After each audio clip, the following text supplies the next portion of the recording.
L'an 2440. Rêve s'il en fut jamais. De Louis-Sébastien Mercier. Chapitre 40. Du commerce. Il me semble parce que vous m'avez dit que les Français n'ont plus de colonies dans le Nouveau Monde, et que chaque partie de l'Amérique forme un royaume séparé, quoique réunis sous un même esprit de législation. Nous serions bien extravagants de vouloir porter nos chers compatriotes à demi-lieue de nous. Pourquoi nous séparer ainsi de nos frères? Notre climat vaut bien celui de l'Amérique. Toutes les productions nécessaires y sont communes, et de nature excellente. Les colonies étaient à la France ce qu'une maison de campagne était à un particulier, la maison des champs ruinait tôt ou tard celle de la ville. Nous connaissons un commerce, mais ce n'est pas l'échange des choses superflues. Nous avons sagement banni 3 poisons physiques dont vous faisiez un perpétuel usage, le tabac, le café, et le thé. Vous mettiez une vilaine poudre dans votre nez, laquelle vous ôtait la mémoire, à vous autres Français, qui n'en aviez presque point. Vous brûliez votre estomac avec des liqueurs qui le détruisaient, en hâtant son action. Vos maladies de nerfs, si communes, étaient dues à ce lavage efféminé qui emportait le suc nourricier de la vie animale. Nous ne pratiquons plus que le commerce intérieur, et nous nous en trouvons bien, fondé principalement sur l'agriculture, il est le distributeur des aliments les plus nécessaires, il satisfait les besoins de l'homme, et non son orgueil. Personne ne rougit de faire valoir son champ par lui-même, de porter la culture des terres au plus haut degré de perfection. Le monarque lui-même a plusieurs arpents qu'il fait cultiver sous ses yeux, et l'on ne connaît point cette classe de gens titrés dont l'oisiveté était l'unique emploi. Le trafic étranger fut le vrai père de ce luxe destructeur, qui produisit à son tour l'épouvantable inégalité des fortunes, et qui fit passer dans les mains d'un petit nombre tout l'or de la nation. C'était parce qu'une femme devait porter à ses oreilles le patrimoine de 10 familles, que le paysan opprimé cessait d'être propriétaire, vendait le champ de ses pères, et fuyait en pleurant le sol où il ne trouvait plus que la misère et l'opprobre. Car les monstres insatiables, qui accumulaient l'or, allaient jusqu'à mépriser les malheureux qu'ils avaient dépouillés. Nous avons commencé par détruire ces grosses compagnies qui absorbaient toutes les fortunes particulières, anéantissaient l'audace généreuse d'une nation, et portaient un coup aussi funeste aux mœurs qu'à l'État. Il pouvait être très agréable de prendre du chocolat, de savourer des épices, de manger du sucre et des ananas, de boire la crème des Barbades, de vêtir les étoffes brillantes des Indes. Mais, en vérité, ces sensations étaient-elles assez voluptueuses pour nous fermer les yeux sur l'assemblage des maux inouïs que notre mollesse éveillerait dans les 2 hémisphères? Vous alliez briser les nœuds sacrés du sang et de la nature sur la côte de Guinée. Vous armiez le Père contre le Fils, et vous prétendiez au nom de chrétiens, au nom d'hommes. Aveugles et barbares. Vous ne l'avez que trop appris par une fatale expérience. La soif de l'or, exaltée dans tous les cœurs, l'avidité, faisant disparaître l'aimable modération, la justice et la vertu mises au rang des chimères, l'avarice pâle, inquiète, sillonnant les déserts de l'océan, peuplant de cadavres le vaste fond des mers. Une race entière d'hommes vendus, achetés, traités comme les animaux de la plus vile espèce, des rois devenus marchands, ensanglantant le globe pour le drapeau d'une frégate, leur enfin, sortant des mines du Pérou comme un fleuve brûlant, coulant en Europe pour dessécher partout sur son passage les racines du bonheur. Et après avoir tourmenté, épuisé la race humaine, aller s'engloutir pour jamais dans les Indes, où la superstition enfouit d'un côté dans les entrailles de la terre ce que l'avarice en arrache de l'autre avec effort.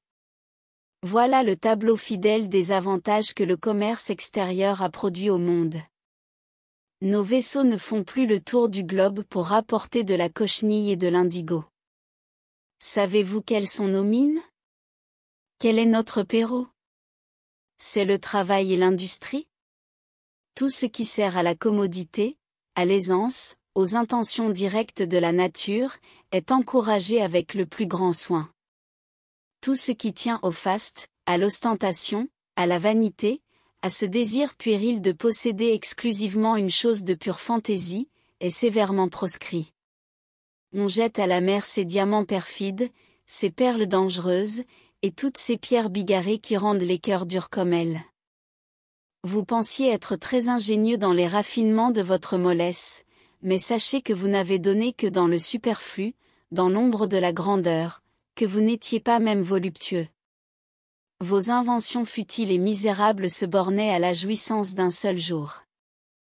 Vous n'étiez que des enfants amoureux d'objets brillantés, incapables de satisfaire à vos vrais besoins, ignorant l'art d'être heureux, vous tourmentant loin du but, et prenant à chaque pas l'image pour la réalité. Si nos vaisseaux sortent de nos ports, ils ne promènent point le tonnerre pour saisir, sur la vaste étendue des eaux, une proie fugitive et qui forme à peine un point perceptible à la vue.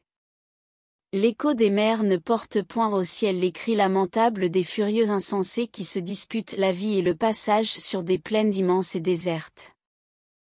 Nous visitons les nations éloignées, mais au lieu des productions de leurs terres, nous saisissons des découvertes plus utiles, dans leur législation, dans leur vie physique, dans leurs mœurs. Nos vaisseaux servent à lier nos connaissances astronomiques. Plus de 300 observatoires dressés sur notre globe vont saisir le moindre changement qui arrive dans les cieux. La Terre est la guérite où la sentinelle du firmament veille, et ne s'endort jamais. L'astronomie est devenue une science importante et utile, parce qu'elle publie d'une voix magnifique la gloire du Créateur et la dignité de l'être pensant échappé de ses mains. Mais puisque nous parlons de commerce, n'oublions pas le plus singulier qui se soit jamais fait. Vous devez être fort riche, me dit-on, car dans votre jeunesse vous avez dû sûrement placer votre argent à rente viagère, et surtout en tontine, comme faisait la moitié de Paris. C'était une chose bien ingénieusement imaginée que cette espèce de loterie, où l'on jouait à la vie et à la mort, et ces accroissements qui descendaient sur les têtes chauves. Vous devez avoir de bonnes rentes. On renonçait à père, mère, frère, sœur, cousin, ami, pour doubler son revenu. On faisait le roi son héritier, et l'on s'endormait ensuite dans une oisiveté profonde, en ne vivant que pour soi. Ah! De quoi me parlez-vous? Ces tristes édits qui achevèrent de nous corrompre, et qui tranchèrent des nœuds jusqu'alors respectés, ce raffinement barbare qui consacra publiquement l'égoïsme, qui isola les citoyens, qui fit de chacun d'eux un être mort et solitaire, n'a fait que m'arracher des larmes sur le sort futur de l'État. Je voyais les fortunes particulières fondre, se dissoudre, et la masse de l'opulence excessive s'enfler de leurs débris. Mais je souffrais encore plus du coup fatal porté aux mœurs. Plus de lien entre les cœurs qui devaient s'aimer. On avait armé l'intérêt d'un glaive plus tranchant, l'intérêt déjà si redoutable par lui-même. L'autorité souveraine avait soumis les barrières qu'il n'aurait jamais osé renverser par lui-même. Bon vieillard, reprit mon guide, vous avez bien fait de dormir, car vous eussiez vu les rentiers et l'État punis de leur mutuelle imprudence. Depuis, la politique plus éclairée n'a point fait de pareilles bévues, elle unit, enrichit les citoyens, au lieu de les ruiner. Merci d'avoir écouté cette vidéo. Si cette vidéo vous a plu, vous pouvez vous abonner gratuitement à la chaîne Coin Livre Audio. N'oubliez pas de liker avec le pouce vers le haut. Vous pouvez aussi me laisser un commentaire. À bientôt.